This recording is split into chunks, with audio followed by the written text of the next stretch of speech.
Our air cover for this tabletop review is provided by a Matchbox 1/72nd scale Curtis P40E Warhawk Flying Tigers edition. Sick. Very cool model. I bought this for the boys about, I don't know, 8 years ago. It's been in the inventory for the kids a long time. Now it's doing double duty air cover for the tabletop review on what I'm going to say is basically a fighting knife, the Cold Steel Counterpoint folding knife. This is a Nut and Fancy review. Thanks for clicking on the video. First up, how many of you guys have seen or have the Countertack Cold Steel boot knife? And do you actually use it? That's the key right there. I think a lot of folks, a lot of knife guys will collect boot knives. I've said this before because it's fun. It's kind of a Marshall blade, and I think there is a big contingent within the knife community to collect fighting blades of all types. Maybe it's a Bowie knife, maybe it's a karambit, maybe it's a boot knife. You know, and I'm totally on board with that. Daggers, I actually love daggers, and I just reviewed not too long ago the Applegate Fairbairn Boker dagger, and we saw the Boker Desert dagger, which I love, and then my favorite dagger of all time. Do I have it here? Oh, dude, please tell me I have it. I do, I think. Oh, no. It's way, way behind me. I can't grab it. But it's the Cold Steel Taipan. Oh, dudes, I can't grab it. I'm probably going to fall over. Oh, come on, man. Dudes, here it is. Sorry, dude. Hang with me. I'm not editing that out either because it's funny. Here we go. Taipan, dudes. So you talk about fighting knives. Oh, holy freak. Dadgum, dude. 3V steel on this version. I have a San Mai too. I think it's in San Mai. This is probably my all-time favorite dagger of all time. This another Cold Steel product. The Taipan is insane. It's just insane. It's just a fun collectible knife to have. And that's my point, is that if you have a boot knife, I bet you, if you're honest, you probably do not carry it very often. And I'm just going to bypass legalities. I don't know what your state says. You know, can you carry one in the boot? You know, can you conceal a blade that long? I don't know. You know, do what you want. I don't know. But I'm that way though. Daggers are kind of my collectible fighting knives. One of the genres that I love. Look at this freaking blade. Mini Taipan review embedded.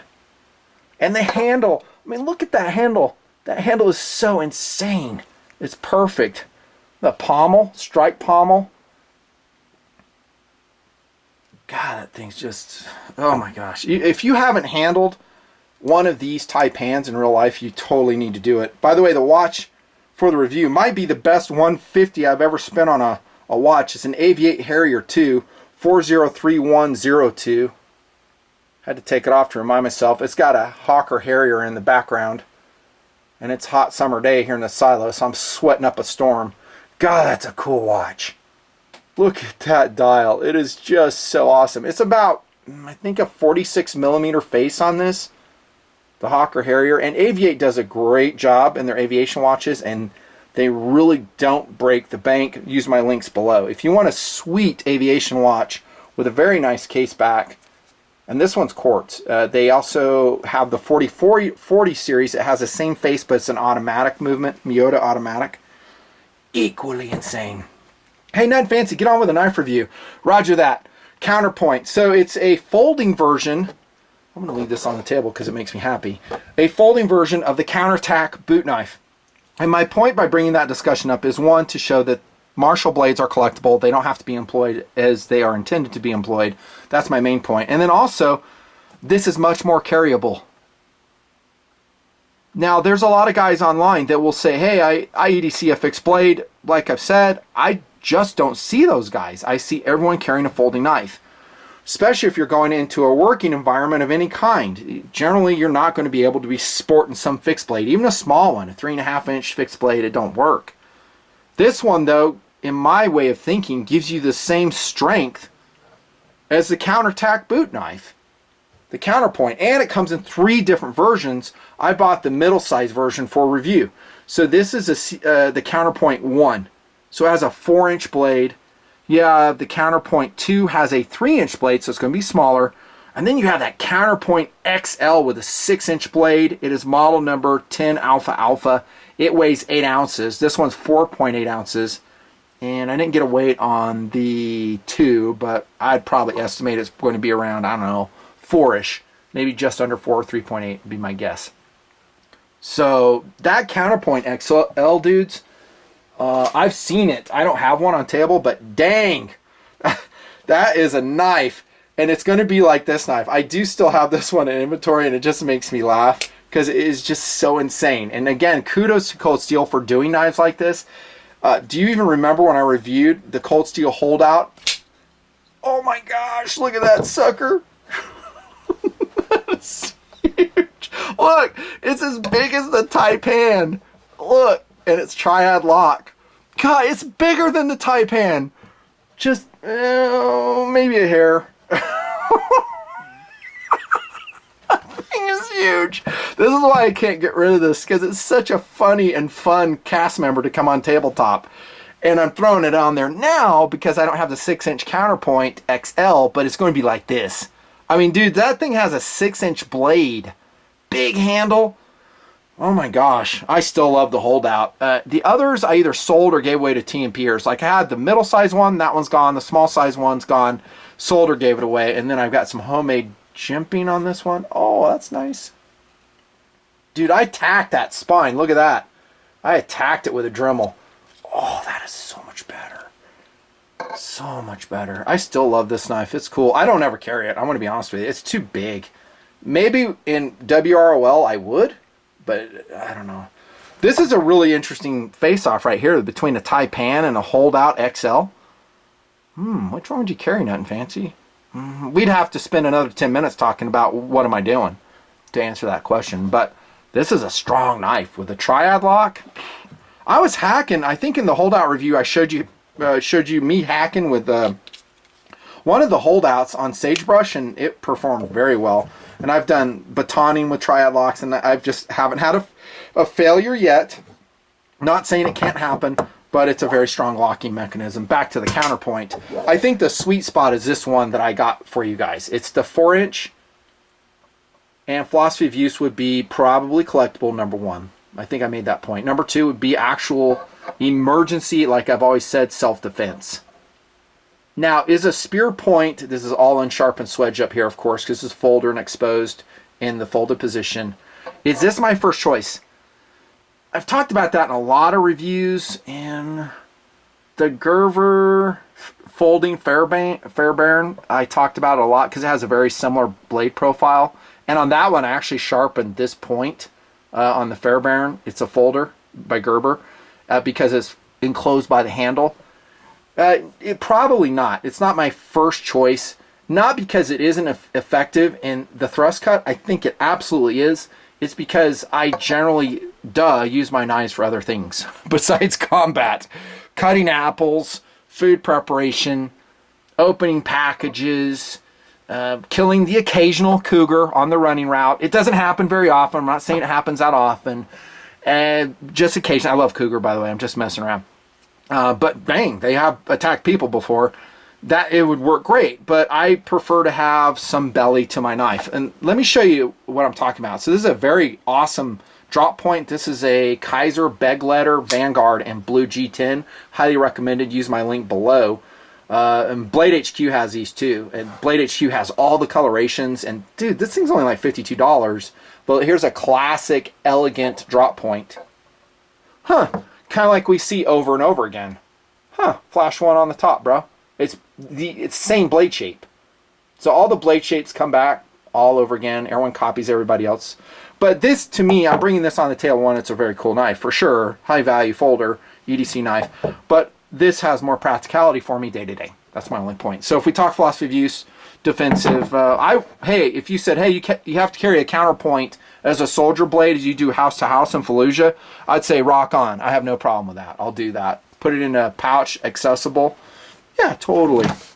EDC knife, it wouldn't be my first choice. Maybe the smaller one, the Counterpoint 2 at 3 inches, 3-inch blade length would be good. I don't know. Now this one, The counterpoints that I'm seeing now are coming out in OS 10A, if my info is correct. I mean, I clicked around a lot online, OS 10A, but it was issued in CTS BD1, and that's what this one is. Eat your heart out. Sick! Yes, I've had it for a while. CTS BD1. So it's a carpenter steel, powder metallurgy, really nice steel. The edge is phenomenal. Really a perfect edge. Oh my gosh, the finish on this is really beautiful. I mean, I don't know why, and I love Spyderco, but why doesn't Spyderco do their finishing like this? I just don't know. I don't know. They have those big striations. I always talk about that. So the steel choice in this particular version is amazing. What about the 10A, Nutton?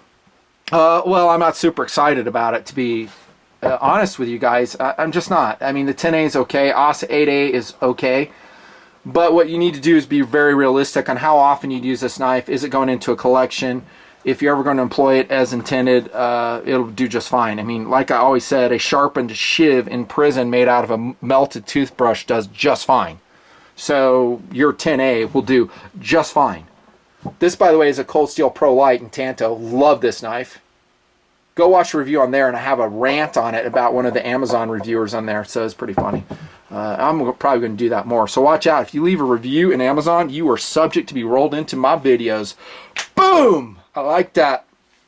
Steel blade shape we talked about. Speed. Well, it's a triad lock, so the retention is substantial. See off camera? I can shake it. Yep, no problem. And then with tension thumb deployment, yep, not super fast. I mean, it's not like a cage ceramic ball flipper lock knife. It's not. It's not. But it's pretty good. I mean, the speed is substantial if you have a good technique, and yeah, I'm using a little wrist for that. The lockup is total perfection. Triad all the way. Wears over time, self-adjusts over time. There's your stop pin. It's Andrew Demko's work of art. I love it. I love Triad. It's definitely my favorite lockback. Given a knife that's going to be hard used. If it's a lightly used EDC knife, I don't really care. If it's a standard lockback. I've always said that. Dual thumb studs, which are smartly removable by Cold Steel, and they've always done this. So you just have a standard slotted head there. So you can take those out, and then you have this big old flat space here for a consistent angle sharpener. I'm still using the Edge Pro Apex just because it works for me. There's some other good ones, but there you go. Maybe I'll review some more later, but I'm not really motivated because I'm pretty happy with my Edge Pro. And then you're going to have to work. I mean, it's, as you can see, a spear point. It's a real steep grind, but you're not going to have to do any work on it for a while. And judging from my gear checks, everyone has a dull blade anyhow, so I don't know why I even talk about it in my reviews. Seriously, they do. Everybody's knife comes out is really, really dull. This is steel lined, and it's obviously highly ventilated in the Grivery handle. Highly ventilated. The good on that is it saves weight for sure. Again, this one's 4.8 ounces for a relatively thick blade at 4 millimeters. Triad lock, all that adds weight, but we're losing probably an ounce, maybe just under an ounce, by ventilating the liners and the handle. All that's good. The downside would be, and I said this during the Carson M16 review series, is if you drop it in the mud, have fun. These are going to get packed. Voice of experience. Been there, done that.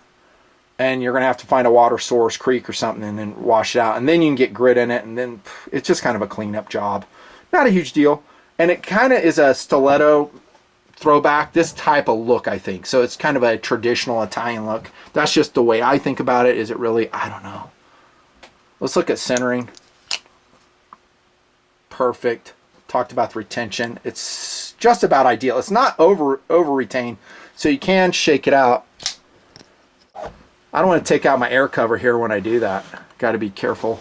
P40 would not dig that if I knocked him over, or worse yet, snapped his propeller off with a freaking counterpoint. Yeah, so all that's good. And it's not too hard to disengage either. There have been some complaints on certain lockbacks. Guys like, yeah, it's just way too hard. Here's your clip. Standard Cold Steel.